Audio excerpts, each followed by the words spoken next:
Assalamualaikum warahmatullahi wabarakatuh. Bismillahirrahmanirrahim. Alhamdulillahirabbil alamin wa bihi nasta'inu ala umuri dunya waddin. Wassalatu wassalamu ala asrofil anbiya'i wal mursalin wa ala alihi wa sahbihi ajmain. Amma ba'du. Yang terhormat Bapak Fitri Mas Adi selaku Guru Mapel PAI dan juga teman-temanku sekalian yang saya sayangi. Pertama-tama marilah kita panjatkan puji dan syukur kehadirat Allah Subhanahu wa taala yang telah melimpahkan rahmat dan juga karunia-Nya. Shalawat serta salam senantiasa kita haturkan kepada junjungan kita Nabi Agung Muhammad sallallahu alaihi wasallam. Tentu saja seluruh manusia di muka bumi ini tidak akan mau dirinya tertimpa oleh penyakit. Karena mengapa? Karena penyakit itu hanya akan memberikan rasa derita dan juga kesedihan baginya. Akan tetapi, lain halnya dengan penyakit yang satu ini. Penyakit yang satu ini justru akan membuat orang yang tertimpanya merasakan kenikmatan dan juga kebahagiaan. Penyakit itu adalah penyakit lisan. Padahal, lisan telah diciptakan oleh Allah Subhanahu wa taala sebagai salah satu panca indera yang memiliki banyak fungsi. Allah menciptakannya agar kita gunakan dalam rangka beribadah kepada Allah Subhanahu wa taala.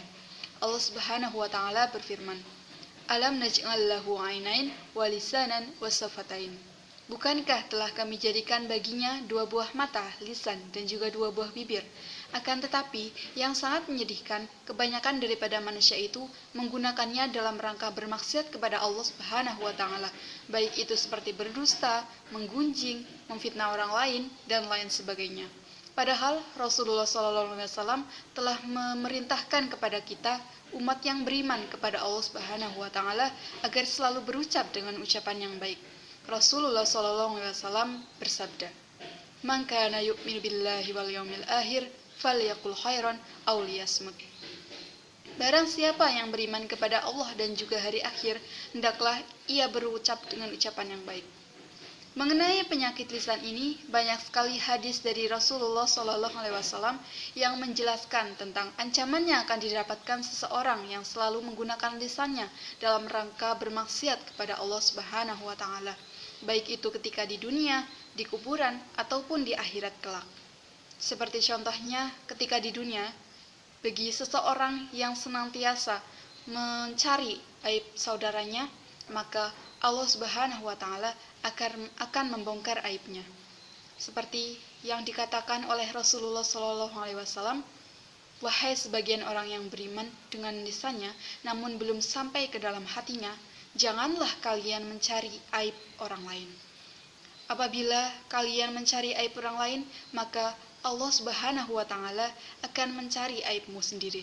Dan barang siapa yang sudah dicari aibnya oleh Allah Subhanahu wa taala, maka Allah Subhanahu wa taala akan membongkarnya walaupun ia sedang berada di dalam rumah. Sebagian daripada kita pasti ada yang berpikir-pikir, ketika kita di rumah, bagaimana mungkin orang lain akan mengetahui keburukan kita? Namun, jangan salah, Allah itu maha mampu atas segala hal. Jikalau kita mencari aib orang lain walaupun kita berada di dalam rumah, maka Allah tidak akan segan-segan membuka aibnya, membongkar aib kita. Tidak hanya itu, ketika di kuburan kelak, bagi barang siapa yang selalu mengadu domba semasa hidupnya, maka Allah Subhanahu wa taala akan menyiksanya ketika di kuburan nanti.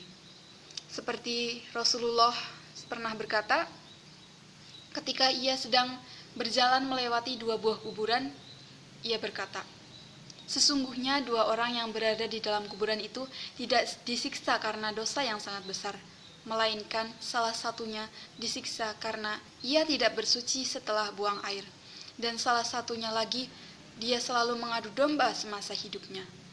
Tidak hanya itu, ketika di akhirat kelak, azab akan menunggu kita bagi kita yang selalu menggunakan lisan kita dalam rangka bermaksiat kepada Allah Subhanahu wa taala.